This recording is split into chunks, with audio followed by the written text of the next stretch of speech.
10 cheesy but superb B-monster horror films that no one talks about. Creature features have been an integral part of horror films since the beginning of cinema.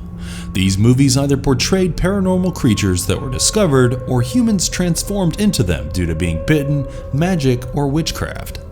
This video will display a list of fantastic but underrated B-monster creature flicks that no one talks about. Before we go into our explanation, we have a very small request. If you like our content, please support us by subscribing to our channel. This is a small click for you, but for us, it means a lot. Thank you. Let's begin.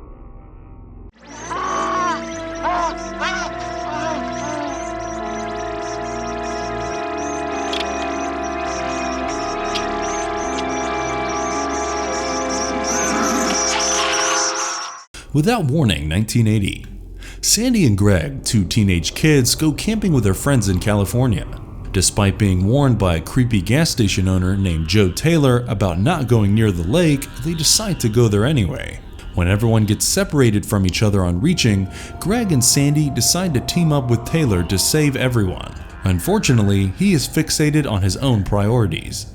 To make matters worse, a former Vietnam War veteran is convinced that Sandy and Greg are aliens. This sci-fi horror film directed by Graydon Clark is creepy in a brainless manner, but this does not take away from its creative storyline that predates Predator by several years. Clark's unique direction and intelligent camera work rarely displays the entire creature on screen, which gives viewers an eerie, spine-chilling vibe whenever there are glimpses of it. Although some of the characters might seem stereotypical for an 80s flick, several B-movie personalities make an appearance. Jack Palance, Martin Landau, Neville Brand, and Larry Storch, to name a few, portray cheesy, remarkable performances that draw the audience in. It showcases excellent atmospheric photography and breathtaking American countryside cinematography. Most of the action occurs within dark, desolate settings. Kevin Peter Hall plays the creepy alien who is covered with unintentionally cheesy makeup and special effects. Its campy dialogue adds the film's 80s charm, which viewers must watch.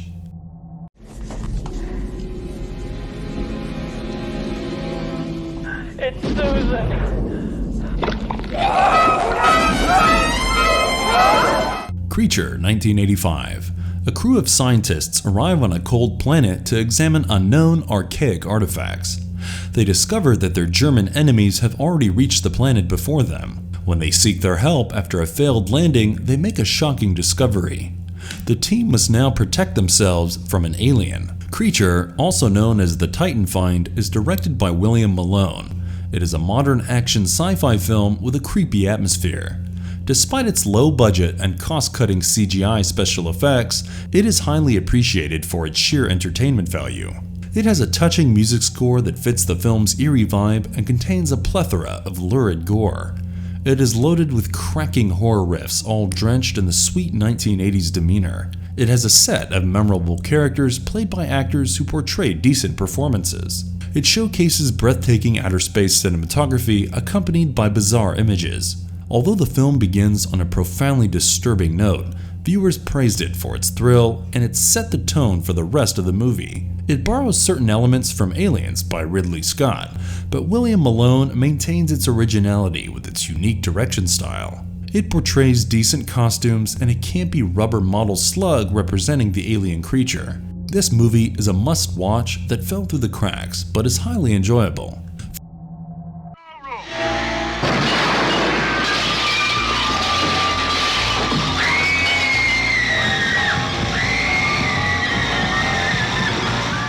Forbidden World, 1982. On planet Zarbia, Subject 20, an experimental life form, is created by an elite group of researchers in hopes of preventing a galactic flood crisis. However, things go south quickly when Subject 20 becomes deadly and begins feeding on the planet's occupants.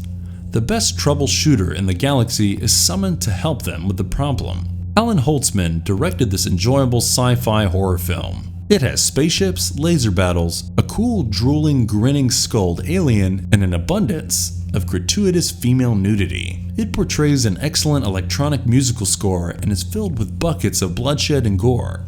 It is another one of the Roger Corman's production gems that contains slimy alien killings, voyeurism, and explosions. The special effects that make these watchable are remarkable, and it has a set of memorable characters. Jesse Vint, Dawn Dunlap, June Chadwick, and Lyndon Childs display great performances, with the movie's unusual feature being the hero's peculiar, dorky character. With its exploitive nature, the film uses its subject matter to highlight a deeper meaning of the actions occurring on screen. It is a self-aware film whose gooey makeup effects make for some unforgettable sequences with the creature. Although the script throws many scientific concepts to the viewers, the plot is straightforward with entertaining, trashy dialogue.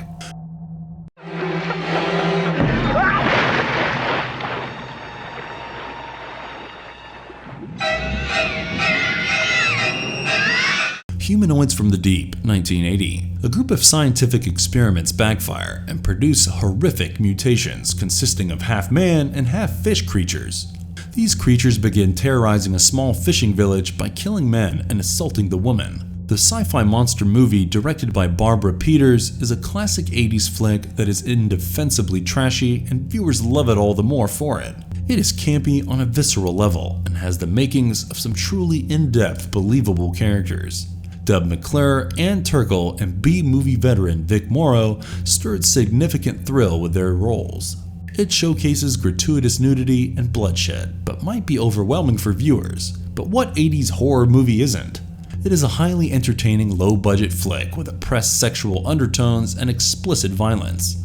Its eerie atmosphere and style are also cheesy, which makes viewers smile even amongst the gore-fest. The monster suits used to design the creatures are efficient, accompanied by corny special effects. Viewers claim that the eerie background music sounds like a ripoff from Jaws or Alien. Nevertheless, the grotesque finale takes the cake and makes this a truly can't-miss movie and one of Roger Corman's commendable pieces of work. Oh my God. Jesus.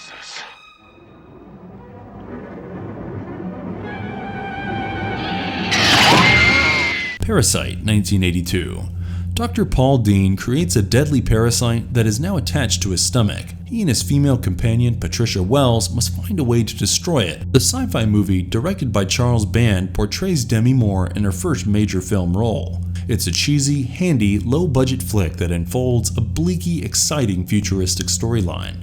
Robert Gladini plays the fidgety, on-the-run scientist with utmost sincerity to the role, and Demi Moore is flawless right from her debut.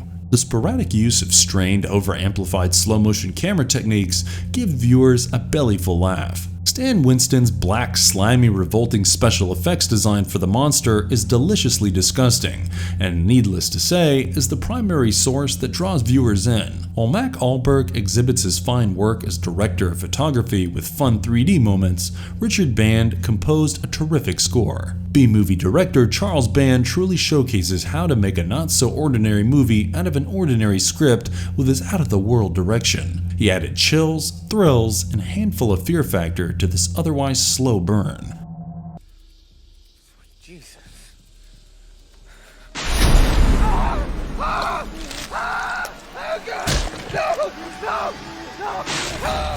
Splinter, 2008. While camping in the woods, Polly Watt and her clumsy boyfriend Seth Belzer damage their tent. This forces them to spend the night in a low-budget motel. In the meantime, criminals Lacey and Dennis have car trouble, so they decide to walk. As Polly and Seth pass by, they are carjacked by the criminal couple. When the car drives over a Splinter-infected animal on the road, the group encounters a flat tire that they stop to change. They soon find themselves stuck in a gas station where they are trapped by zombies who are victims of the Splinter parasite. This movie, directed by Toby Wilkins, is a fast-paced thriller with more than enough scares. It is a classic Halloween movie with plenty of chills and thrills. The actors portray surprisingly believable performances and healthy doses of humor. It contains a script that subverts convention and doesn't deserve to be lumped into the same category as other low-budget horror flicks. It has a high production value and the monsters illustrated particularly well. It has yucky special effects, which the viewers love, and Toby Wilkins' direction and execution are so well crafted that it beats the basic storyline. Joe Wagner, Paul Costanzo, and Shea Wiggum deliver great performances and a brilliant set of dialogues that match its grim atmosphere. Overall, it is a gory and witty independent film that sees some concrete action, something most films of this genre strive to be. Finally, the creature's robotic, erratic movements and quick-cut editing add a creepy vibe to the film.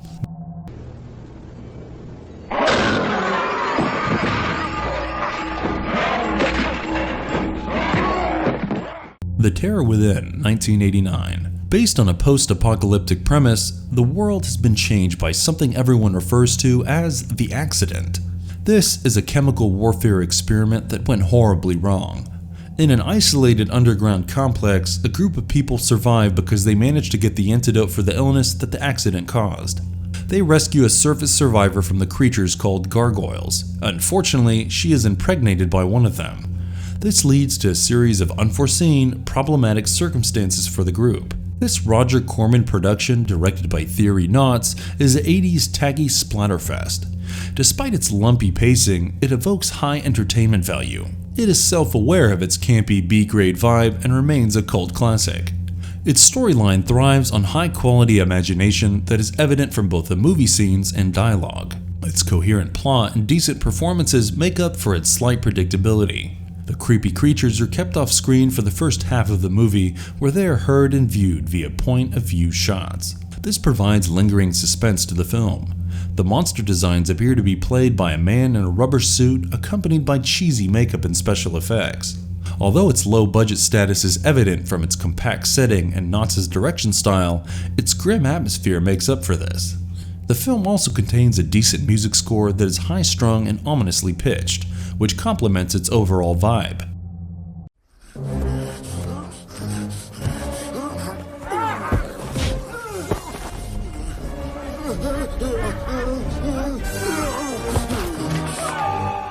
Frankenstein Unbound, 1990. The ultimate weapon meant for humankind's safety produces globally catastrophic side effects, including time slides and disappearances.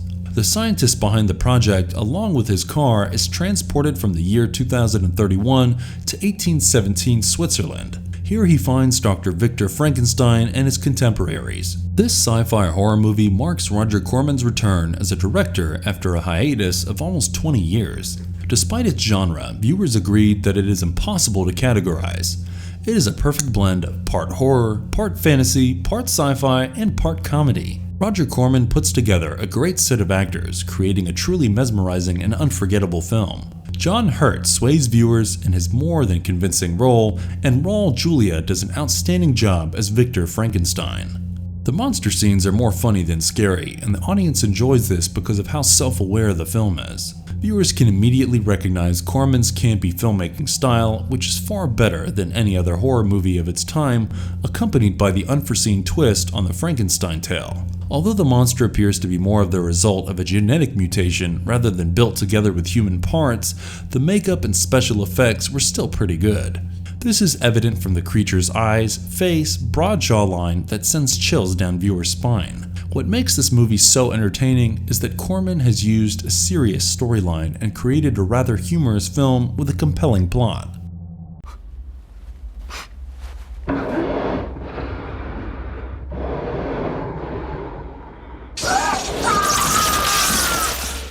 Meatball Machine, 2005. An alien insect found by a factory worker named Yoji penetrates his co-worker and turns her into a biomechanical monster called a necroborg. They begin taking over other human bodies and use their flesh to create weapons to fight each other. As Yoji gets infected, this leads to a showdown between him and his co-worker Sachiko, who is also his lover. This full-throttle Japanese flick is directed by the duo Yudai Yamaguchi and Junichi Yamamoto. It is a cyberpunk industrial splatterfest of fiction and horror at its best. It is a simple, low-budget film that is no way pretentious and filled with a bunch of gore. Its special effects, created by Yoshihiro Nishimura, makes viewers dizzy in a good way.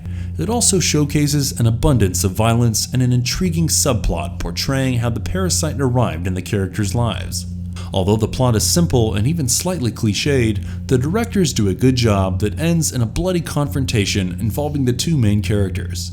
Famous artist Kaita Amamiya created the cyborg designs for the film, which are out of the world. Using his CGI animation designs for a breathtaking fusion of flesh and metal, the Necroborgs are made with stunningly intricate details. Although the film's B-movie status is evident, the creature's animation appears to be nothing short of high-budget A-movie designs.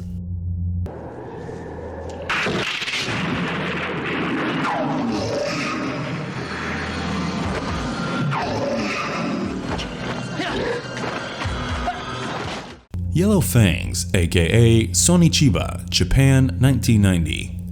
In 1915, a mountain village in Japan named Hokkaido was attacked by a giant bear called Red Spots. He terrorized the villagers for days, murdering men, and captured the woman to save them for late-night meals. 5 brave hunters headed for the snowy slopes to find and kill the beast. Yuki followed these men to try and settle the score with Red Spots for murdering her family. This movie, supposedly based on a true story, is directed by Shinichi Chiba, also known as Sonny Chiba, in his debut. This immensely cheesy, low-budget film succeeded in giving viewers a good laugh and a handful of entertainment with its convincing performances by the actors, including those who play the bear. Chiba uses a combination of footage of a real bear and a human stand-in with a costume. Viewers are barely able to take this seriously due to its campy makeup and special effects. Nevertheless, this movie displays fantastic visuals from bleak, snowy landscapes to beautiful sunsets. Chiba's remarkable style of direction is revealed by integrating an unforeseen romance and familial drama into this animal and mock tale. It has a sufficient amount of gore with bloody cabins, dead bodies, and decent action sequences. Despite its overall corny demeanor, this movie is worth watching. And if you liked our content, don't forget to leave a like and subscribe to us if you haven't already. Have a good one and be safe. Thanks everyone.